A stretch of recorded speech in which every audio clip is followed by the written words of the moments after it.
Morón en obras. Cuenca French Ascuénaga. Saneamiento hidráulico. Mejora del desagüe pluvial. Beneficio para más de 20.000 vecinos y vecinas. Municipio de Morón. Corazón del Oeste.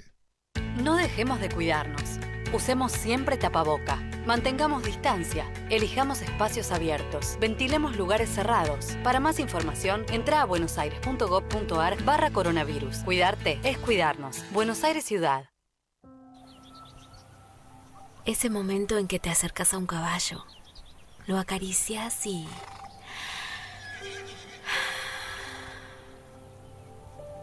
Verano en Córdoba. Vení, conectá, recargá. Agencia Córdoba Turismo. Gobierno de la provincia de Córdoba. Muy buenas tardes, bienvenidos a otra emisión de Tenés que saberlo, por supuesto en este clásico por conexión abierta. En esta nueva entrega, la entrevista es a Leo Moungian, ¿no? Me parece lo pronuncio, es difícil, Moungian, así exactamente. A ver si lo pronuncio. Ahí está, en armenio es Momjian, pero no te voy a pedir que sea tan complejo. No, bueno, pero tenemos que pronunciar del mejor modo posible. Perdón por favor. por el inconveniente. Gracias por la invitación. Al contrario. Algunos detalles: él es licenciado en Ciencia de la Comunicación, es analista internacional, fue corresponsal de guerra, por ejemplo, en el conflicto entre Arsad y Armenia y Azerbaiyán hace un poco más de 2 años, en 2020. En plena pandemia estuvo en un escenario bélico transmitiendo durante 55 días. Los acontecimientos que se dieron en el Cáucaso Sur, un lugar estratégico y de máxima influencia, además donde Rusia intervino activamente. También realizó, entre otras actividades, la cobertura de distintos acontecimientos internacionales en Estambul, San Petersburgo, Ereván y Moscú. En Grecia recorrió el camino de refugiados de Arizona. En 2016 cubrió la gira del Papa Francisco en Armenia y la guerra de los 4 días con un equipo de Telefe Noticias. Y también es perseguido, está en una lista negra por parte del gobierno de Azerbaiyán. Gracias, Leonardo, por este contacto, por este encuentro. Gracias a vos por el interés, por supuesto. Comencemos por un posible principio, que es si hay o no locura en el avance, en la guerra, en la invasión de Rusia a Ucrania, que digo, la locura de un autócrata como es Putin, o es un plan siniestro y pergeñado para instalar algún tipo de nuevo imperialismo zarista, como él tiene la pretensión o como se deduce de algunos análisis. Bueno, yo creo que tenemos que analizar el contexto global, ¿no? Uh-huh. Estas circunstancias de pandemia hicieron que estos tipos de líderes regionales, porque no es solo Putin, podemos hablar de Erdogan allí en Turquía, ahí en Azerbaiyán también la familia Aliyev, tuvieran un marco de distracción mundial, ¿no? Como que cada país, cada economía estaba focalizado en salir de esta crisis justamente, ¿no? Uh-huh. Entonces, cuando el mundo está mirando otros lugares o sus problemas esenciales, estos imperios, los llamo imperios porque tienen esa mentalidad, ¿no? Quieren empezar a expandirse. Uh-huh. Y eso es lo que se está viendo en esta región particularmente. Lo de Putin, uno debería analizarlo, por lo menos en su discurso, ¿no? Él culpa a la OTAN de esta invasión. Él lo trata de una operación militar, tampoco dice que es una guerra. Él creó un marco legal reconociendo estas 2 repúblicas allí en el Donbass para poder incursionar justamente en Ucrania. Yo me pregunto por qué, sabiendo y teniendo tanta información de lo que podía ocurrir y ese despliegue de casi 200.000 soldados que tenía Rusia alrededor de Ucrania, ¿por qué Occidente esperó a la invasión? Porque una vez que invade Rusia, y hay que ser sincero, tiene un poder armamentístico inimaginable, porque a veces nosotros, al estar de este lado del mundo, creemos que es muy lejano, que se dirimen cosas muy, muy fuera de nuestro círculo, y estamos viendo como el precio del petróleo aumenta, el trigo, las commodities, o sea, y todo esto nos termina repercutiendo. Digo, ¿por qué nosotros, nosotros, me incluyo, ¿no? No frenamos a tiempo esto? ¿Y por qué? Porque una vez que está en el terreno, ¿Y por qué ya no hay una solidaridad o un freno a Putin de parte de la OTAN, de parte de Estados Unidos? Tal vez por el temor a la guerra nuclear. no, yo no sé si lo llevaría a esa escala. Yo creo que es más a nivel amenazas eso, porque sinceramente no creo que haya ese nivel de locura. No creo Y que haya ese entonces, nivel de locura. por qué no hay un mayor freno de Occidente, como decís vos, como Yo analista? creo que Occidente no tomó en serio estas amenazas previas, ¿no? De que no quería que Ucrania entre en la OTAN. ¿Por qué? Porque piensa, por supuesto, en el mapa soviético, ¿no? Que Ucrania es el patio delantero de Rusia. Por lo tanto, no iba a permitir que se le acerquen a su frontera. La frontera de Ucrania hacia Moscú hay 450 kilómetros. Ayer estuve en un programa y un columnista decía, sí, pero hoy pueden invadir y pueden tirar desde misiles, desde submarinos y todo, sí, pero una vez que vos estás cerca de las fronteras, podés desplegar todo un sistema de misiles y por supuesto todos esos tanques, como hizo Putin al revés. Y es difícil después frenar eso.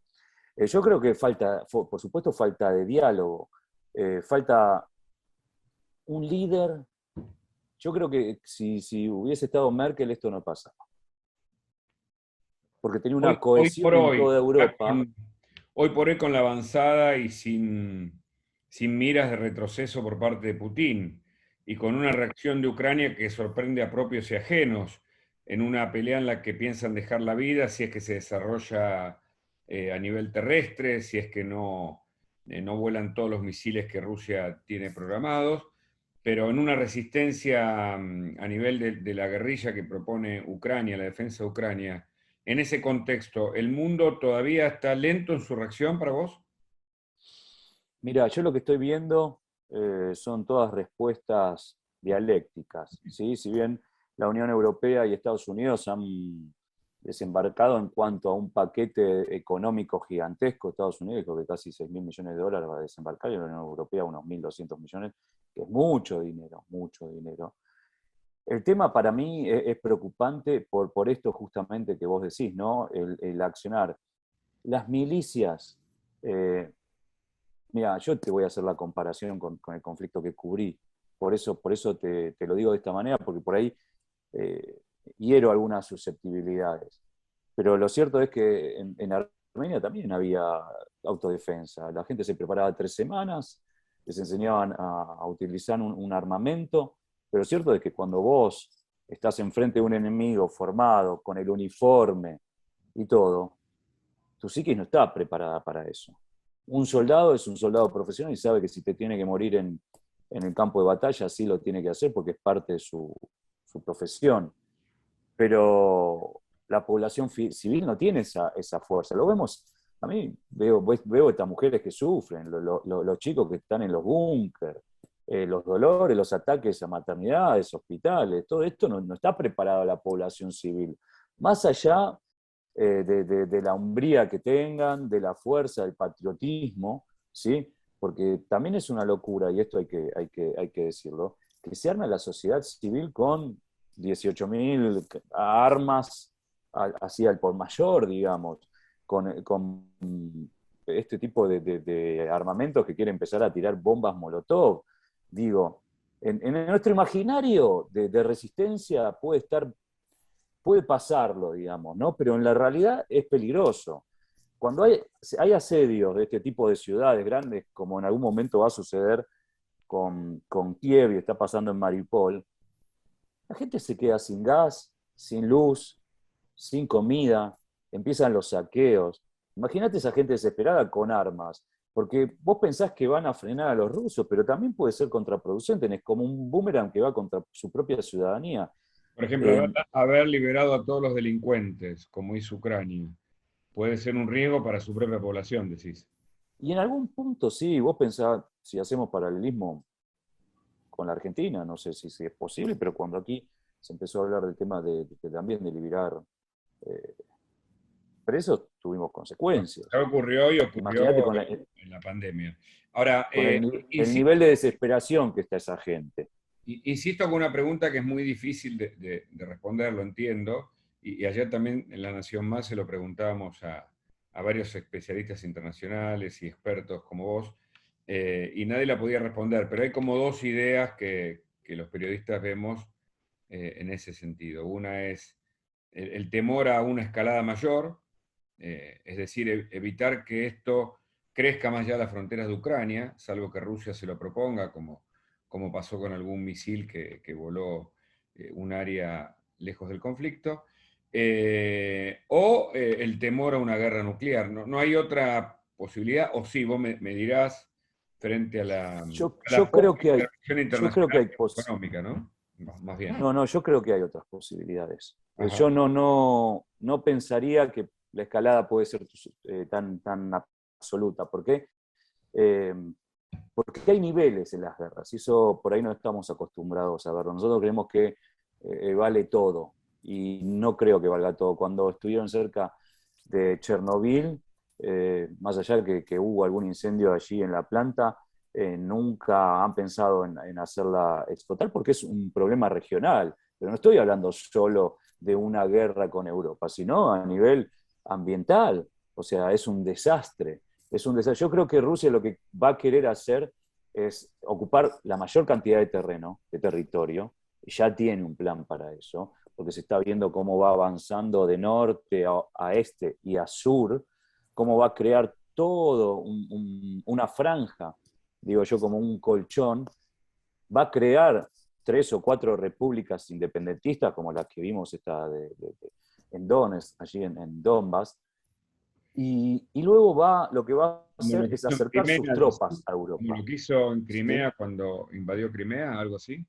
Y sí, porque utiliza Crimea también como parte de su extensión para terminar en Odessa, es un puerto importante. Entonces lo que va a hacer es, por ejemplo, que el Mar Negro le quede a ellos, con el Mar de Azov, por supuesto, y después llevar sus tropas hacia Kiev. Y ahí en Kiev hay que ver cómo es el desenlace. Va a ser doloroso, ¿no? Tenemos que hacer paralelismos, me parece, en la historia. Sarajevo tuvo un asedio de casi 4 años antes de caer. ¿Sí? Es el peor asedio de todos los tiempos, fue en Sarajevo, fue en la época de los 90, el 92 al 96. 3 años soportando muertes, por supuesto, bombardeos, falta de comida, escenas trágicas. Vamos a ver si Zelensky, cuando estén en las puertas de Kiev, qué decisión va a tomar. Y ahí cómo va a repercutir en las medidas que tome Estados Unidos y Europa, porque ahora es casi un total aislamiento que propone Estados Unidos. Y hay otro bailarín en esta danza, que por lo menos ahora no lo estamos teniendo en cuenta, pero sí están apareciendo los titulares, que es China. China es la opción de salida de Rusia a la venta de materias primas, al sistema bancario también, porque si bien ha salido del sistema SWIFT, lo que propone también es un sistema muy parecido, por lo tanto las cuentas bancarias de Rusia tal vez pasen por China. Lo cierto es que hay un bloqueo de sus cuentas en Europa, casi la mitad de sus depósitos, 300 millones de euros los tienen incautados los europeos, que cosa que no lo pueden utilizar. Y el otro resto sí está en poder de los chinos. Me parece que ahí va a ser la inteligencia.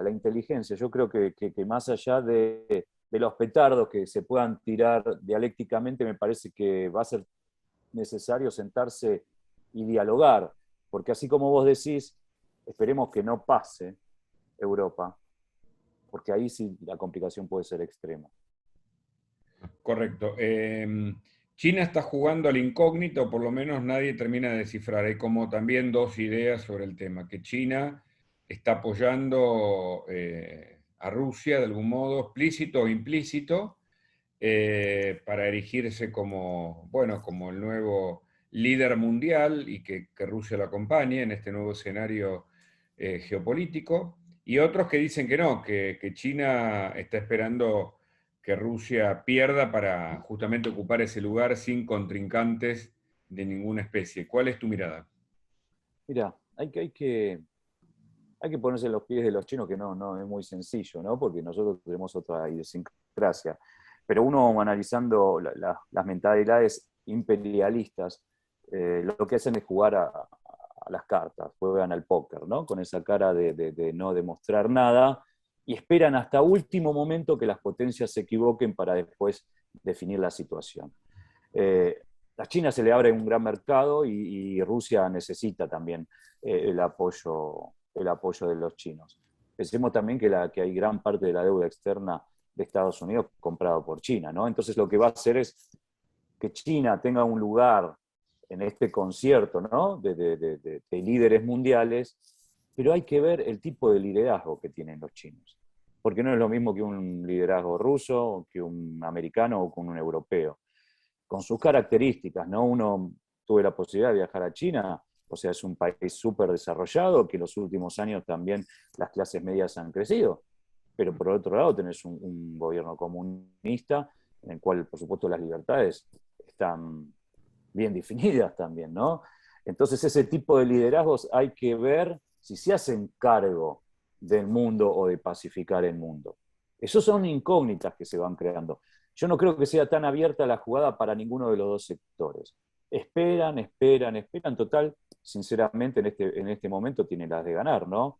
Creo que tienen más que ganar los que están fuera del conflicto que los que son partícipes.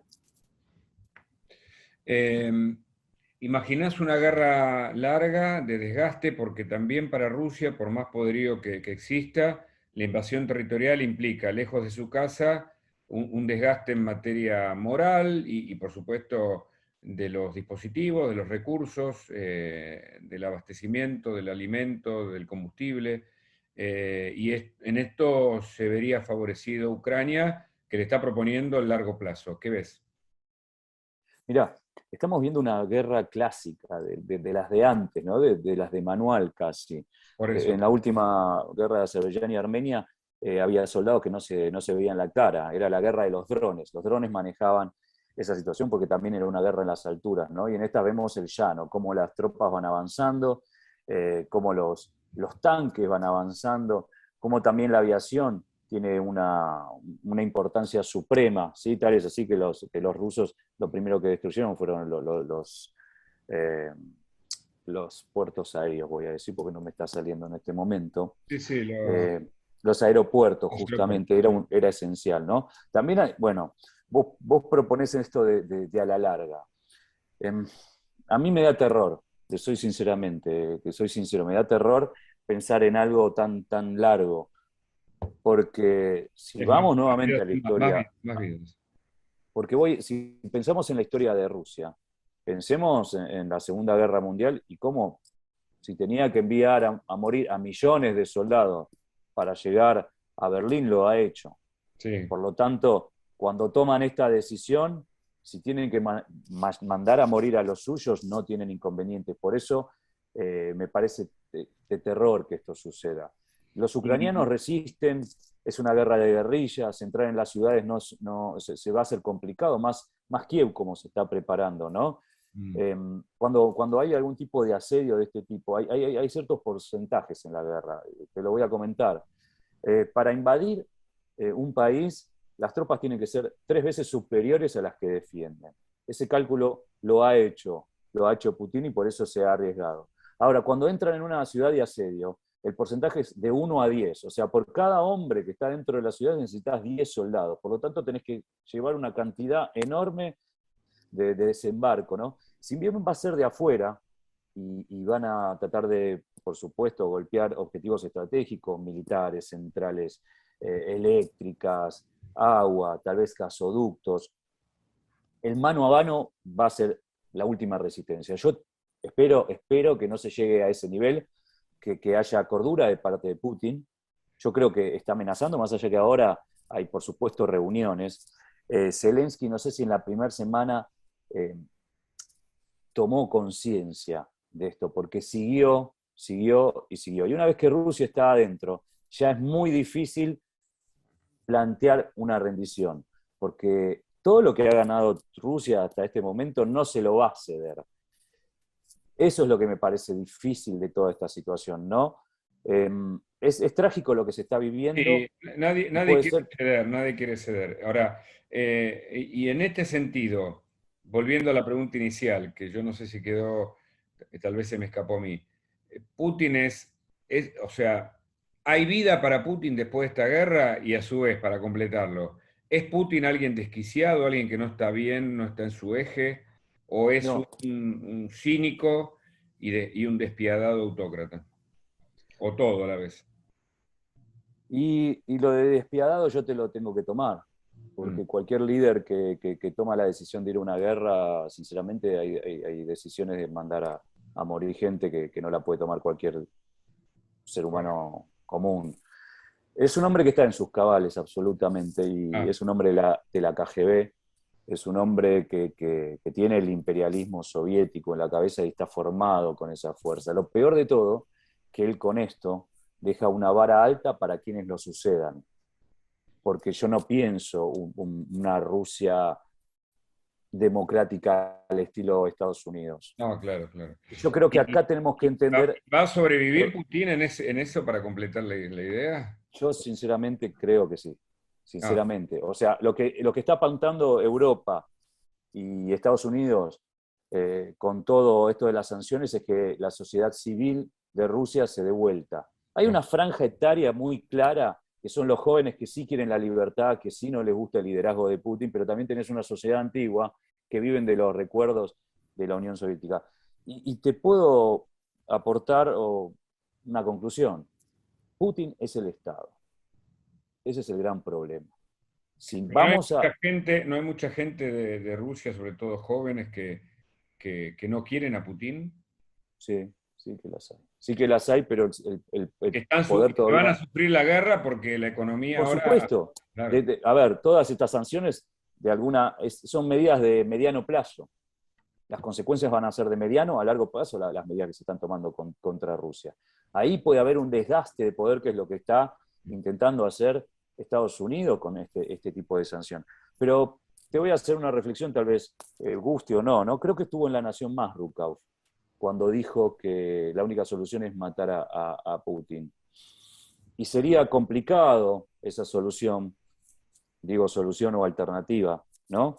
Porque uno no sabe qué hay por debajo de ello, ¿no? Este es un tipo que la característica está bien clara. Podés hacer un paralelismo, con Hitler. no igual, pero a Stalin tiene una forma muy parecida de ejercer el poder, ¿no?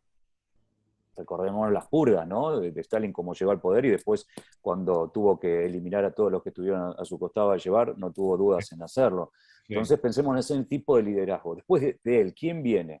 Tiene 1.500 ojivas nucleares. Sí. ¿En manos de quién quedarían? ¿Sí? Esto no es Estados Unidos, que hay O un decir que no se recambio. termina esta Rusia autócrata, imperialista, no termina en Putin. Esto es lo que me estás diciendo de algún modo. Yo creo que Putin ha hecho que esto se transforme, sinceramente. Si hubiese tocado otro ¿Se tipo de transforma en líder, algo peor? veo que esta construcción del poder viene hace 20 años, y tiene Sí. hasta el 2036 por lo menos capacidad para llegar a seguir ocupando estos cargos. Entonces, está generando en el poder de Rusia este tipo de liderazgos. Él es un ejemplo de esto. Eso es lo que uno pensaba en la caída de la Unión Soviética, esto podía ser un tipo de transformación, pero no, pero salió un hombre de la KGB, de ese núcleo duro que tenía y la verdad construyó este poder en 20 años. Mucho peor. Una conclusión para terminar, agradeciéndote, Leo, este contacto. Seguramente vamos a repetir en siguientes emisiones, pero el mundo, ¿cómo queda el mundo? Hay una reconfiguración, así como hablamos del mundo post-pandemia, que estaríamos transitando, Dios mediante, en los próximos meses. Hay un nuevo universo. Muchos dicen que acá se juegan dos maneras de pensar el futuro del mundo, más occidental, con la democracia y la república, las alternancias del poder, o más oriental, con autocracias, vueltas de imperialismo y líderes, bueno, que son capaces de invadir al prójimo si el prójimo no se somete a sus planes. Bueno, creo que es una lectura igual mundial esta y que no, más allá que pase el tiempo y estas situaciones no va a cambiar. Occidente siempre va a ir por la democracia y por la pluralidad y por estas instituciones bien sólidas. Y por el otro lado siempre, no siempre, pero en los últimos 120 años vimos como esta es la otra propuesta, ¿no? Pero voy a decir algo que va a ser clave con Estados Unidos, ¿no? Estados Unidos va a tener que ser inteligente en también estas sanciones. ¿Por qué? Porque siendo cowboy, lo único que va a hacer es aumentar la reacción de China y de Rusia, ¿sí? Lo que van a tener que jugar sí que es con China. ¿Sí? Porque vos cuando a Putin lo vayas a apretar, Putin te va a subir la apuesta, no es un hombre que va a bajar la apuesta. Correcto. Entonces, Estados Unidos va a tener que ser inteligente en mediar y en negociar. Y ahí va a estar China, porque China también tuvieron una guerra comercial que no le gustó a ninguno de los dos. Correcto. O sea, a China tampoco le conviene estar enfadado con Estados Unidos. Entonces Exacto. ahí van a tener que hacer un equilibrio. Me parece que va a tener que ser un mundo de equilibrio. No va a cambiar, por supuesto, China su forma política de ver la realidad y Putin mucho menos. Por eso va a estar en la inteligencia de la Unión Europea y de Estados Unidos en lidiar con estas situaciones con la política. Porque con los armamentos lo único que va a hacer es una escalada superior y vemos que este mundo global que nos propusieron, estamos todos concatenados, ¿sí? Donde en Moscú y Kiev se maneja el 30% del valor del trigo y a nosotros nos molesta, o el gas que pasa de Rusia a Europa también nos molesta. Entonces, en ese mundo multilateral vamos a tener que usar la inteligencia para negociar firmemente, pero hay que negociar. Leo Mungian, a ver cómo se pronuncia bien. Momjian. Monjian, Leo Monjian, muchas gracias por este contacto. Ha sido muy interesante conversar contigo. Hasta la próxima. Hasta luego. Bueno, nos despedimos en esta nueva emisión de Tenés que Saberlo, aquí por Conexión Abierta, un clásico, nos encanta hacerlo. Gracias a las autoridades de la radio y a todo el equipo que forman parte de este programa. Hasta la próxima. Chao. Convivir es cuidarnos. Legislatura de la Ciudad Autónoma de Buenos Aires. No dejemos de cuidarnos.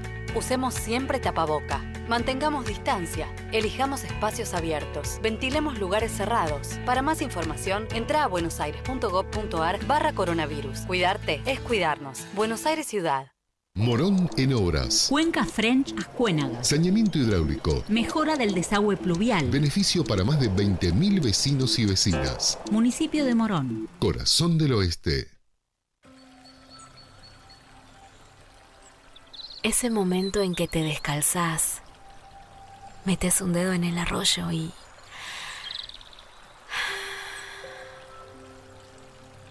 Verano en Córdoba.